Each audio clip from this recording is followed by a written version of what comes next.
নমস্কার বন্ধুরা, আমরা ট্যালি এ টু জেড সিরিজে আজ আমরা কিছু থিওরিটিক্যাল পার্ট আলোচনা করব। ট্যালির জন্য আমাদের সবথেকে ইম্পর্টেন্ট জিনিস যেটা গোল্ডেন রুল। গোল্ডেন রুল আমাদের জানতেই হবে, তা নাহলে আমরা জার্নাল এন্ট্রি করতে পারবো না। তো গোল্ডেন রুলে কি আছে? গোল্ডেন রুলকে সাধারণত আমরা যেটা জেনে থাকি ট্র্যাডিশনাল গোল্ডেন রুল। সেই ট্র্যাডিশনাল গোল্ডেন রুলে কি আছে? রিয়েল অ্যাকাউন্ট আছে, যেখানে কি ডিফাইন আছে, what's come in debit and what goes out credit. Personal অ্যাকাউন্টে ঠিক তেমনভাবেই receiver debit and giver credit, and nominal অ্যাকাউন্টে ঠিক তেমনভাবেই expense or loss debit and income or gain credit. Next আমরা মডার্ন গোল্ডেন রুলে যদি আসি, যেটা এই ট্র্যাডিশনাল গোল্ডেন রুল থেকেই ডিরাইভ করে আনা হয়েছে, সেটা কি?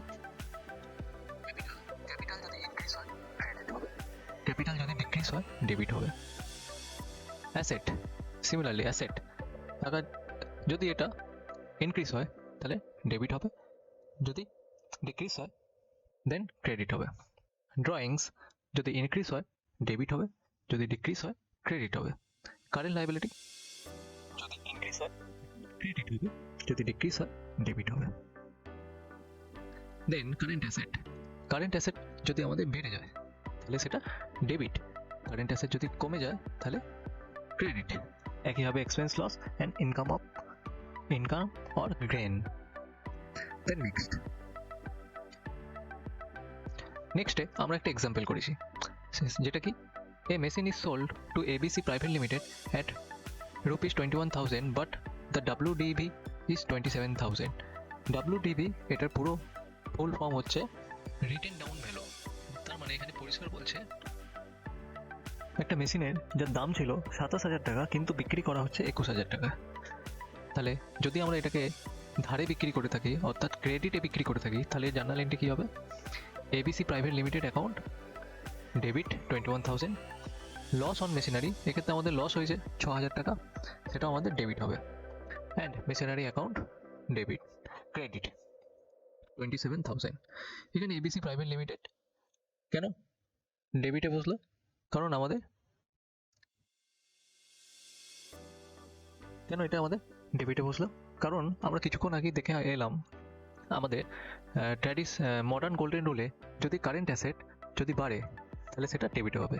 এবিসি প্রাইভেট লিমিটেড আমাদের এখানে সানডে ডেটর্স আমাদের কারেন্ট অ্যাসেটের মধ্যে আসে। সো যেহেতু আমাদের কারেন্ট অ্যাসেট বাড়ছে তাই আমরা এটাকে ডেবিটে রাখলাম। লস অন মেশিনারি যেটা আমাদের এক্সপেন্স আমাদের বাড়ছে, তার মানে এটা ডেবিট। অ্যান্ড মেশিনারি যেটা আমাদের ফিক্সড অ্যাসেট বাট আমাদের কমছে, সো বিক্রি হচ্ছে মানে কমছে, সেই জন্য আমরা ক্রেডিটে রাখলাম। যদি আমরা ধারে না বিক্রি করে একবারে যদি ক্যাশে বিক্রি করতাম, সেক্ষেত্রে ব্যাঙ্ক অ্যাকাউন্ট ডেবিট হতো, loss on machinery account debit and machinery account credit. Okay, next আমাদের লেজার নিয়ে কিছু কথা হোক। লেজার কি বলছে? What is ledger? Ledger is a book or a collection of accounts in which accounting transaction are recorded. এটার মানে কি? মানে এরকম একটা বুক থাকবে যাকে জেনারেল লেজারকে অনেক সময় জেনারেল লেজারও বলা হয়, যাতে অ্যাকাউন্টিং ট্রানজাকশনগুলো নাম ওয়াইজ লেজারের নাম ওয়াইজ এন্ট্রি থাকবে, যাতে আমরা সহজে খুঁজে পাই। পারপাস কি? ইট provides detail view of financial transaction for different periods such as weeks, months, quarter or years. আমরা যখন যে সময় প্রয়োজন সেই সময় ট্রানজাকশন ডিটেলস আমরা খুঁজে পেতে পারি এই লেজারের মাধ্যমে। নেক্সট,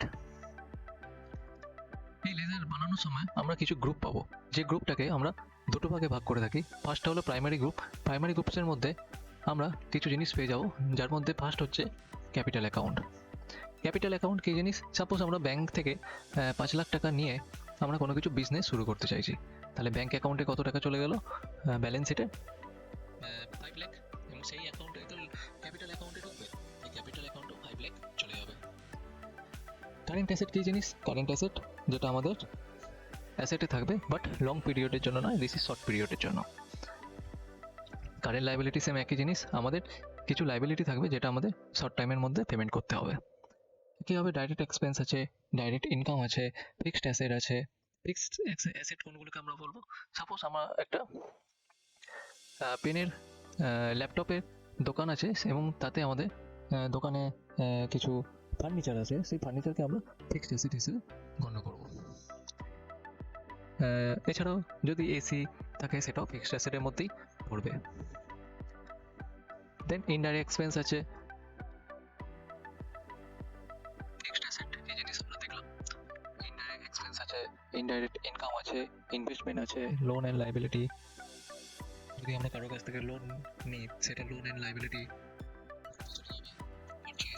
পারচেস করলে পারচেসের গ্রুপে গেল, সেল করলে সেলের গ্রুপে গেল, সাসপেন্স মানে যদি কোনো কিছু আনডিফাইন্ড থাকে সেটাকে সাসপেন্সে দেবো, অ্যান্ড মিসলেনিয়াস এক্সপেন্স। নেক্সট আমাদের আছে কিছু সাব গ্রুপ। সাব গ্রুপে কী কী পাবো? ব্যাঙ্ক অ্যাকাউন্ট পাবো, ব্যাঙ্ক ওভারড্রাফট পাবো, cash in hand, that means cash, deposits, duties and taxes. যখন আমরা জিএসটি করবো তখন তাদের সাব গ্রুপে কী দিয়ে দেবো? Under duties and taxes. Loan and advance, যদি আমরা কাউকে লোন দিই সেক্ষেত্রে আমরা লোন অ্যান্ড অ্যাডভান্স আন্ডার দেবো। প্রভিশনস মিনস যদি আমরা ফিউচারে কোনো কিছু কনসিডার করে থাকি। Provisions, reserves and surplus, loan, secure loan, এখানে লোড হয়ে গেছে, এটা লোন হবে। Then unsecure loan, stock in hand, that means opening stock, sundry creditors, যদি আমরা কারোর কাছ থেকে পারচেস করি তাকে সানড্রি ক্রেডিটর্স বলবো আমরা অ্যাকাউন্টিংয়ের ভাষায়। এবং যদি আমরা কোনো কিছু কাউকে সেল করি মানে আমাদের যে কাস্টমার হবে তাকে অ্যাকাউন্টিংয়ের ভাষায় সানড্রি ডেটর্স বলা হবে। নেক্সট আমাদের কিছু এক্সাম্পল আছে, যেমন লেজার নেম। যদি আমরা একটা লেজার ক্রিয়েট করি এইচডিএফসি ব্যাংকের নামে তাহলে তার আন্ডারে আমরা কী দেবো? Bank account. যেমন মেসার্স চেস এন্টারপ্রাইজ, যদি আমরা এই চেস এন্টারপ্রাইজের কাছ থেকে কিছু পারচেস করি তাহলে তাকে আমরা সানড্রি ক্রেডিটর্স দেবো। যদি এবিসি প্রাইভেট লিমিটেডকে আমরা কিছু সেল করি তাহলে তাকে আমরা সানড্রি ডেটর্সের আন্ডারে দেবো। লোন ফ্রম ইন্ডিয়ান ব্যাংক, যেহেতু ইন্ডিয়ান ব্যাংক একটা ইনস্টিটিউশন তাই এক্ষেত্রে আমরা সিকিউর লোন আন্ডারে দেবো। এবং লোন ফ্রম রাম যদি আমরা করে দেখি, যেহেতু একজন ব্যক্তি তো আনসিকিউর লোন সিলেক্ট করব। সো থ্যাংক ইউ বন্ধুরা, আমাদের এটাই থিওরি পার্ট। নেক্সট আমরা লেজার ক্রিয়েট করব ট্যালিতে। So thank you very much, Jai Hind.